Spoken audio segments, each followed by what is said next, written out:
नमस्कार दोस्तों। तो आज हम देखने वाले हैं कि आप कौन से भी पीएसयू को कैसे आरटीआई फाइल कर सकते हैं, जिसमें आप जो है उनसे आपका जो भी क्वेश्चन रहेगा या फिर डाउट रहेगा उसका आंसर आप उनसे मांग सकते हैं। जैसे कि अगर आपको आरटीआई फाइल करना है इसरो को, तो आप जानना चाहेंगे कि कितने वैकेंसी इसरो में अभी प्रेजेंट है, तो आप उसके लिए भी आरटीआई कर सकते हैं। और अगर आपका जो है पेपर हो चुका है और आप जानना चाहते हैं कि कितना कट ऑफ आया है, तो आप उसके लिए भी आरटीआई फाइल कर सकते हैं। और अगर आप जानना चाहते हैं कि जस्ट एडवर्टाइजमेंट निकला है और उसके बाद फॉर्म फिलिंग का जो प्रोसीजर है वो जस्ट अभी ख़त्म हुआ है, तो आप ये भी जान सकते हैं कि कितने स्टूडेंट्स ने ये फॉर्म ऑनलाइन फिल किया था। तो जैसे मैंने इसरो का एग्जांपल देके आपको समझाया, वैसे आप सारे पीएसयू को आरटीआई फाइल करके आपका जो भी डाउट और क्वेश्चन है वो पूछ सकते हैं। तो हमारे जितने भी आरटीआई के प्रीवियस वीडियो थे उसमें हमको बहुत सारे जन ने पूछा था कि आप प्लीज़ बताइए कि आरटीआई कैसे फ़ाइल करते हैं, मेजरली जीएसएल को और आरसीएफएल को, और कुछ कुछ कमेंट जीआरएसी के वीडियोस में भी थे। तो हम जो है आज आपको कैसे आरटीआई फाइल करते हैं वो आज यहाँ पे दिखाएंगे। फर्स्ट ऑफ ऑल आप देख सकते हैं, जैसे ही आप ये जो लिंक है rti.online.gov.in इसके ऊपर क्लिक करोगे तो आपके सामने कुछ ऐसा इंटरफेस ओपन हो जाएगा। तो मैं पहले एक बात बता दूं कि ये जो लिंक है ये सेंट्रल गवर्नमेंट की लिंक है। तो अगर आप जिस भी पीएसयू के लिए अप्लाई करना चाहते हैं वो सेंट्रल गवर्नमेंट के अंतर्गत आता है, तो ही आप इससे जो है आरटीआई फाइल करना। अगर आप किसी ऐसे कंपनी के लिए या फिर स्टेट गवर्नमेंट के अंतर्गत जो आता है उसके लिए आप कुछ इन्फॉर्मेशन चाहते हैं, तो आपको जो स्टेट लगता है उसका जो पोर्टल है उसके ऊपर जाके आरटीआई फाइल करना होगा। आप देख सकते हैं फर्स्ट ऑफ ऑल आपके सामने यहाँ पे सबमिट रिक्वेस्ट होगा, फिर सबमिट फर्स्ट अपील। फिर अगर आपको स्टेटस देखना है आपने जो भी आरटीआई फाइल किया है उसका, तो उसके लिए आपको यहाँ पे क्लिक करना है। हिस्ट्री मतलब जितने भी आरटीआई आपने फाइल किए उसका डिटेल, लॉगिन करके अगर कुछ चेक करना है, और कॉन्टैक्ट अस और एफएक्यू और यूज़र मैनुअल, ये सब बेसिक डिटेल आपको सब यहाँ पे दिख जाएगी। तो फर्स्ट ऑफ ऑल अगर आपको आरटीआई फाइल करना है तो यहाँ पे सबमिट रिक्वेस्ट के ऊपर क्लिक करना है। फिर आपके सामने कुछ गाइडलाइंस आ जाएगी जिसको आपको ध्यान में देना है। जैसे कि आप जो है फॉर्म फिलने के टाइम आप जो है स्पेशल कैरेक्टर इतने ही यूज़ कर सकते हैं, इसके आगे आपको स्पेशल कैरेक्टर यूज़ नहीं कर सकते हैं, और बाकी सब बेसिक डिटेल कि आपको पेमेंट कैसे करना है, क्या यूज़ करना है, वगैरह वगैरह। उसके बाद आप देख सकते हैं आप जो है जैसे ही यहाँ पे सबमिट के ऊपर क्लिक करेंगे आपके सामने कुछ ऐसा इंटरफेस यहाँ पे ओपन हो जाएगा। फर्स्ट ऑफ ऑल आपको जो है यहाँ पे आपका मिनिस्ट्री, डिपार्टमेंट या फिर अगर कोई एपेक्स बॉडी होगा तो वो यहाँ पे चूज़ करना है।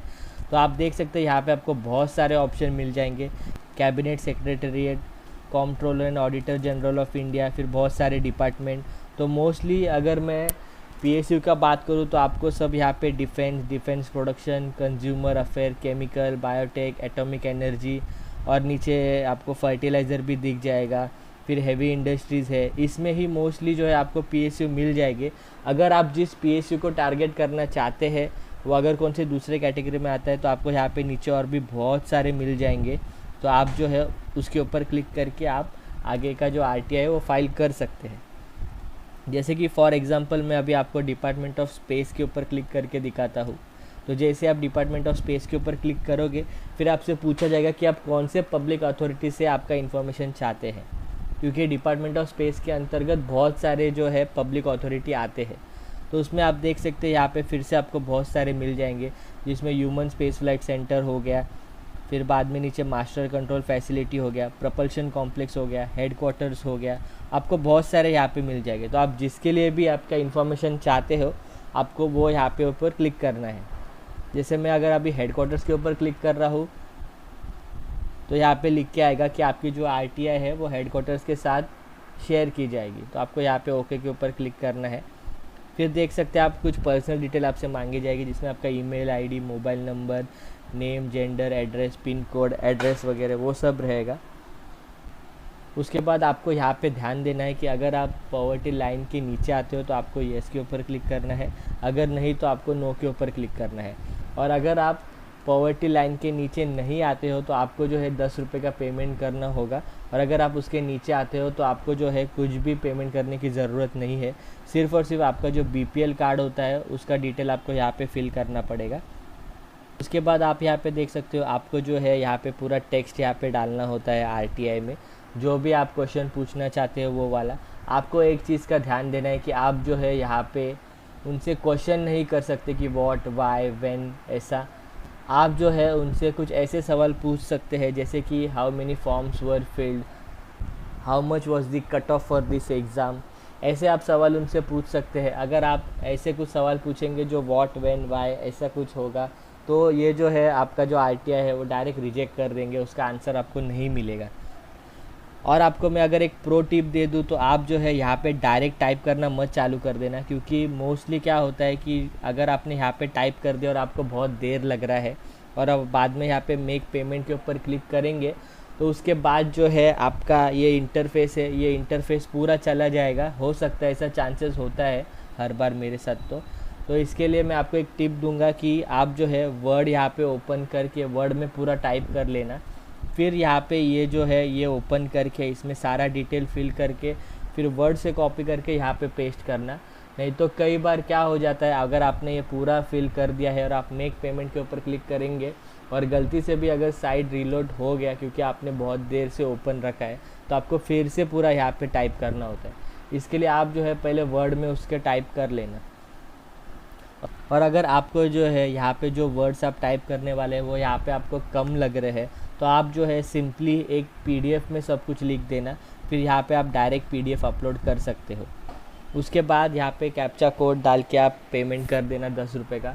फिर आपको एक रेफरेंस नंबर आ जाएगा। रेफरेंस नंबर जो है वो सिंपली आप जिसके लिए भी कर रहे हैं, जैसे कि अगर यहाँ पे इसरो हेडक्वार्टर्स मैंने वो लिखा है तो ISRO/R होगा, क्योंकि यहाँ पे आप RTI फाइल कर रहे हैं और आगे जो भी नंबर है वो आपको देखने के लिए मिल जाएगा।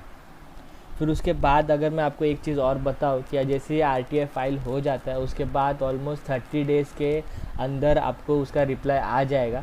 अगर उसका रिप्लाई आपको 30 डेज़ के अंदर नहीं आता है या फिर जो रिप्लाई आता है वो आपको सेटिस्फैक्टरी नहीं लगता है, तो उसके लिए जो है आपको यहाँ पे सबमिट फर्स्ट अपील के ऊपर क्लिक करना है। आप देख सकते हो उसके लिए भी सेम, फर्स्ट ऑफ ऑल आपको सारी गाइडलाइन दी जाएगी। उसके बाद आपको यहाँ पे सबमिट के ऊपर क्लिक करना है। फिर जो है यहाँ पे आपको एक चीज़ का ध्यान देना है कि जो भी RTI रिक्वेस्ट रजिस्ट्रेशन नंबर था, मतलब जो भी रजिस्ट्रेशन नंबर था जो मैंने बताया, जैसे कि ISRO/R फिर आगे जो भी नंबर रहेगा वो आपको यहाँ पे डालना होगा। फिर जिस भी email ID से आपने ये रजिस्ट्रेशन नंबर जो है आपको मिला था वो, फिर आप सबमिट के ऊपर जब क्लिक करेंगे उसके बाद फिर से सेम ही इंटरफेस का फॉर्म ओपन हो जाएगा जो आपने यहाँ पे देखा था।